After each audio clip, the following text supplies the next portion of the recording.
একটা মানুষের স্বাধীনতা নির্ভর করে অর্থনৈতিক স্বাধীনতার উপরে। নিজেকে ডেভেলপমেন্ট করার কোনো বিকল্প নেই। কোনোদিন লোনে যাবেন না, বাকিতে কিনতে যাবেন না, ক্রেডিট কার্ডের মধ্যে যাবেন না। অত্যন্ত হীনমন্যতার কাজ, অত্যন্ত ছোট মানসিকতার কাজ। নেভার ডু ইট, কখনো করবেন না।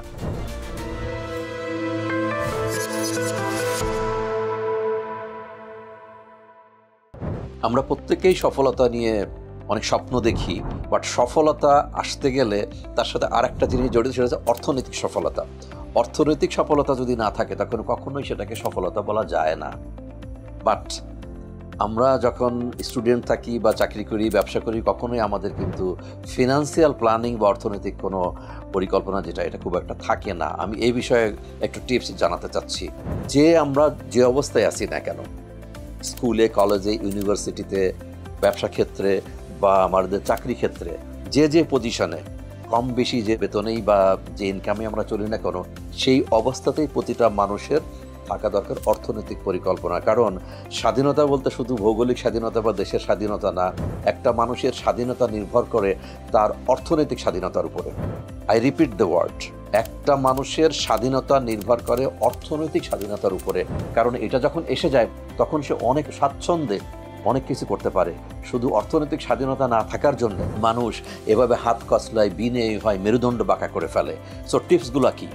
আমরা যে অবস্থায় আছি না কেন, সেই অবস্থাতেই আমার উপার্জনের অনুপাতে আমার একটা লাইফ স্ট্যান্ডার্ড সেট করতে হবে। আমি বেতন পাই 20,000 টাকা, আমি তো 10, 12, 15,000 টাকা দিয়ে বাসা ঠিক করতে পারি না। আমি আইফোন কেনার চিন্তা করতে পারি না। আমি এমন কিছু চিন্তা করতে পারি না, ভোগ বিলাস অথবা এমন কোনো ট্যুর। বাংলাদেশে আমি দেখছি যে লোন করে ব্যাংক থেকে কিস্তিতে নিয়ে মধুচন্দ্রিমা হচ্ছে, হানিমুনে চলে যাচ্ছে, বিয়ে করতেছেন লোন নিয়ে। তার মানে নিজেকে বন্ধক দিয়ে ফেলতেছি আমরা। নো, আমার যা income, at the rate of that income আমাকে লাইফ স্ট্যান্ডার্ড ঠিক করতে হবে। প্রয়োজনে আমি পেপসোডেন্ট ইউজ করবো না, আমি সেন্সোডাইন ইউজ করবো না, আমি ওই পাউডার দিয়ে দাঁত ব্রাশ করবো, দাঁত মাজবো, কারণ এটাই আমার ইনকাম। নাম্বার 1টা আমি আবার রিপিট করি, আপনার যার অবস্থান থেকে যে উপার্জন আছে সেই উপার্জন অনুপাতে ব্যয় করে নিজেকে লোন থেকে বা হাত পাতার থেকে দূরে রাখতে হবে।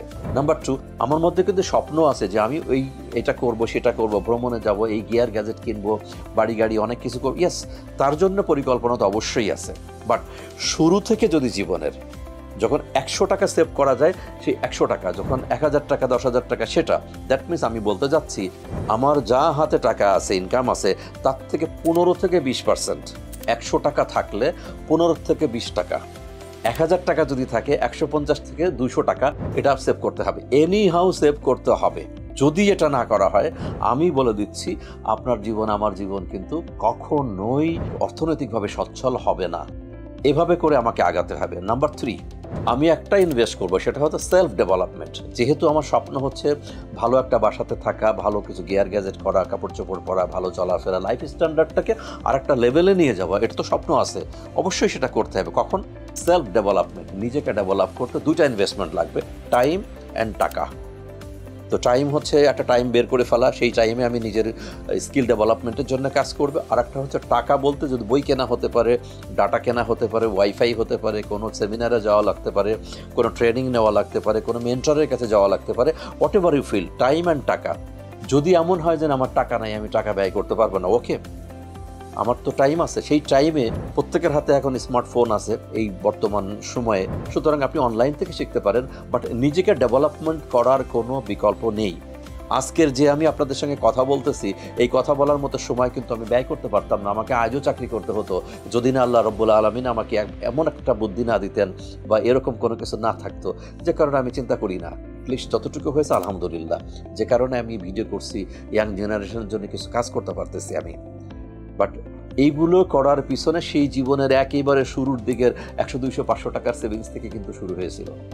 চতুর্থ পরামর্শটা হচ্ছে, কোনোদিন লোনে যাবেন না, বাকিতে কিনতে যাবেন না, ক্রেডিট কার্ডের মধ্যে যাবেন না। হাত পাতা এটা খুব খারাপ জিনিস। লবণ নাই, লবণ ছাড়া খাবো, খাবার নাই, না খেয়ে থাকবো, তা হাত পাতবো না। এই যে আরেকজনের কাছে হাত পাতা, ধার করা, খরচ করা, ব্যাংকের কাছ থেকে নেওয়া বা ইত্যাদি ইত্যাদি, এগুলো অত্যন্ত হীনমন্যতার কাজ, অত্যন্ত ছোট মানসিকতার কাজ। নেভার ডু ইট, কখনো করবেন না। যদি এভাবে আগানো যায় over a period of time, আমি বিশ্বাস করি আপনার যে সঞ্চয়গুলো আসবে, সে সঞ্চয় আমাকে এত শক্তি দিবে, সেই শক্তির বলে অনেক জায়গায় কম্প্রোমাইজ না করে অনেকের অনেক প্রস্তাবনা উড়াই দিতে পারবেন। আমাকে যখন কেউ কেউ বলে আসেন চাকরি করার জন্য, বলে একটা সিইও হিসেবে জয়েন করতে বলে বা ডিরেক্টর হিসেবে জয়েন করতে বলে অথবা শেয়ার হোল্ডার ডিরেক্টর, ভাই আমি চাকরি করবো না এই জন্যে আমার ইচ্ছা করে না, বাট আমার প্রয়োজন নাই, এটা ব্যক্তিগত ব্যাপার। কিন্তু এই নাটা বলতে পেরেছি একটা কারণেই, যে সামান্য হলেও আমার যে সাধারণ জীবনযাপন, এই সাধারণ জীবনযাপনের মধ্যে আমার আল্লাহ ছাড়া কারোর উপর কোনো নির্ভরশীলতা নাই, এই জন্যই। এবং এটা শুরু হয়েছিল আমার ফিনান্সিয়াল প্ল্যানিংয়ের জন্য। এবং যে কোনো মানুষের সঙ্গে যখন আমি একটু ক্লোজলি মিশি, সবাইকে একটা পরামর্শ দিই, আপনি কিছু সেভস করেন। ইভেন বাচ্চা কাচ্চাদের জন্য সেভ করার জন্য আমি এনকারেজ করি। সো আজকের এই ভিডিওতে আমি যে কথাগুলো বললাম, একটা ছিল নিজের স্ট্যান্ডার্ড যেটা, সেই অনুযায়ী নিজের ব্যয় করেন।